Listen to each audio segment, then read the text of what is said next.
to go get it. And the other me and my baby and first yam do them. Johnny, you really the neighbor. Joe. The mountain could be drunk. You don't need a go for do that. One me do I will need it. And could do that can you found it. No, you mean the other me who could do Saka by Provich. Pastor O'Neill is a more of Allah. Naming and again. Imagine carry dojo. So tapi manujoli. So tapi manujoli. If you to go get it.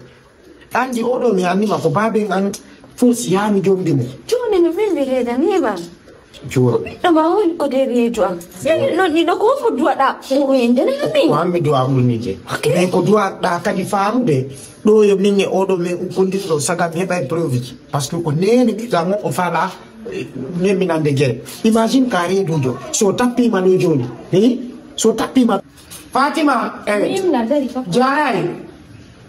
Jarai. Naya Tapi tu tengah di mana kita simpan di rumah kita syamron. Aki ti ono. No, aki tu. Fatima aki tu. Ya mau bakar kau nama. Furkan nona. No.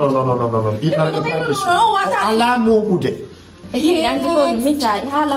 Ini nak furkan nona dekat kira kau anjina. Yang tu lah no. Tapi yang mana kau tu ni? Oh, yang mau yang tersoal. Kau ni no yang.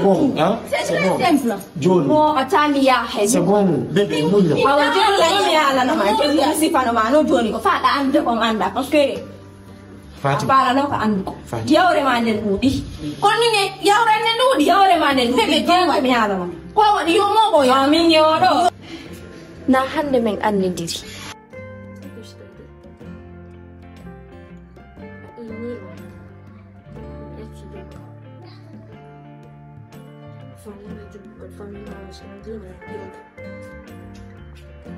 Ayah kecil, yang begitu tu seperti syukur dulu ni. Perlu tanda nilai, ajon kata. Jodi che mi mediti che mi anni che mi mediti che mi esplicano i due nel mio futuro. E inni la penco di ora e mi faccio giorno. E uno malo. Mi accetta giorno. Mais ora condition. En condition non. Premièrement, vous allez tasser. Si ajurbi. Deuxièmement, prioritaire c'est moi. Awak ta goddum ka suduma Allah ndake. Troisièmement no wowiri non entraînement. En seeda ta bimbe kiki. Huno ma do si awawi acceptugol in do fop. Aray do way do ko problem. Si andi non awata acceptugol dum do. Haray ko yon continue ko woni dum do. A jomba ta mi jombe take. Parce que il andi dewle andi bon ba de fop. Ko sabuma ka.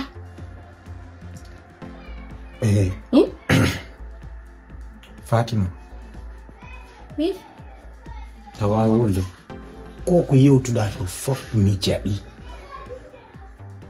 Koko wonɗa wolde kon ɗo fof mi jaɓi. Mais mi andintine hunde wotere. Mi yeggitata ko feƴƴi. Mi andita ko fewndi ko. Komin wowlamma. Mi wi'i ɓay wonirini mi jaɓi kala condition waɗɗa. Mi haykatamo. Priorité on ko an.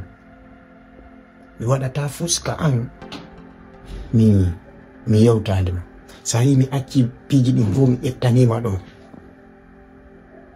Mi hayka an mo gasa ko ɓay minima mawɓe fuɗɗike arde ton vérifia minni mi ƴettane ɗo guitali.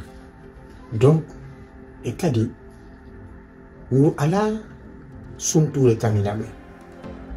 Donc s'il te plaît reste tranquille. C'est pas la fin du monde. Fi Allah. Et tout le monde il est maintenant. Tout sera changé. Tout sera intact comme d'hab. Je te promets que c'est le début de notre histoire. Djombogongol Kofarilla, mais c'est juste parce que les parents sont là. C'est juste parce que je dois le faire. Parce que il est temps pour moi de le faire pour ne pas désobéir mes parents. Attends, je vais te Kita andum do fuka. Jona non minna. Ko fi on bonna da diwli ande. Johnny c'est bon. As-tu signé via le gol? En retour, je n'ai rien fait. S'il te plaît. Oui.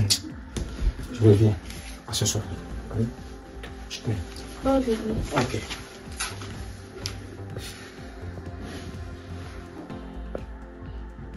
Il a mal souci. Si on jombi. Corco. Corco inna wido ma kon. La mulia do chance un jour. Si o sanzi quando mi chiedata. Ko woni on ko plié wala ngani. Ano programo nga confirm ni. Fus ala ka posma. Hanang ko bilang di mako kon nang ma confirm ni ka on famo dirat. Ok, on famo diri. C'est bien. Yo non. Ko watta. Jango bimbilo lang habi mamo api jandi parce que wen ndi da yato tato. Na balang to. Afami? 10 heures, plutôt 10 heures hara hewti kasude. Feeding avance di ko yobu da don c'est terto on programme do. Mi sokay sunnu mi yami ida joma sunnu mi explique na be fop. Saybe mari ko be wawa en jontude seda aba saybe wata en jontude seda donc c'est pas un problème ça on laisse tomber. Ok, jol lang happy ma jango 10 heures lang happy ma aram mo api di ye. Si o woli o sattini be guma si woli sattini ko kanko jombu ma ka jombi mo.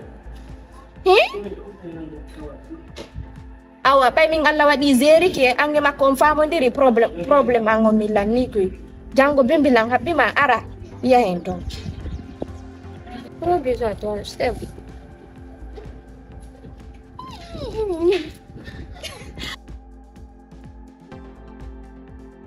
Mi hani boy.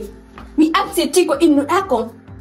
Avec Tirela, Nabila to was comme boy dijo. Ça, je vais accepter ça. Mais ana pas il attend. Et appartement du tout. Et bien to to. Oui, mais non comme woni hade ko parce que mi cause ma joy mi wali ke mi yewti ma mi jo ke mi yewti ma mi jetti ke mi yewti ma à la fin de ko ma hala ko je Très de discussion. Je peux plus bébé, comprends-moi comment je peux plus. Regarde, c'est pas la fin du monde. C'est la fin du monde. Je t'ai proposé une idée, donc il faut l'accepter comme tu l'es. Et si combien de fois il n'est pas fait dans ce monde. Mais là, ouais, son coup de gourma. Comme il y a des temps à couper, donc regarde, Fatima. Un fautif, on est unanime. Mais si il dit, essaie de comprendre, mets-toi à ma place. Et s'il savait maintenant que tu es une copine, c'est pas une demande. Oh, andata. Fa etta na balanto. Na bi ala was comme gonlo. En plus qu'elle attend. Ah, si je comprends bien. Si on dit comme copine, il y a quel problème dans ça?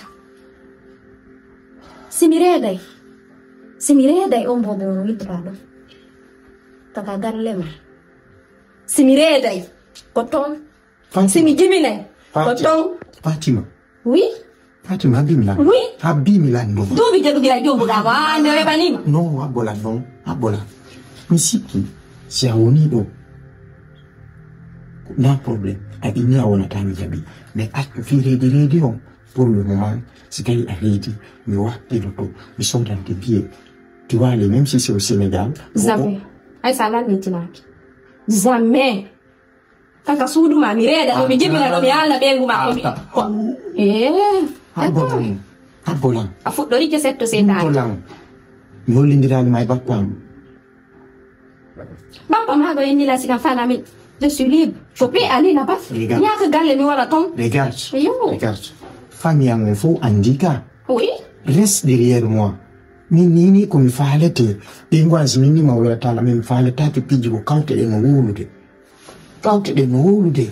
Thomas anko wata ko c'est que accitu. Accitu. Ko nini no jento to da ko ito do ma halande ko. Ta ko bonne da de oliande no ma jento no ko be be hala ko ka. Si on fait là. Oui. So you know what? I don't know what. Donc je vais réfléchir là. C'est pas la peine de réfléchir. Okay. Même pas. Faire des tam na bala ka galle be nguma. Johnny Sabon. Mireda to ndibina to mi hala na mo ko. Ce soir, tu À chaque fois. À Ambolan pour toute solution.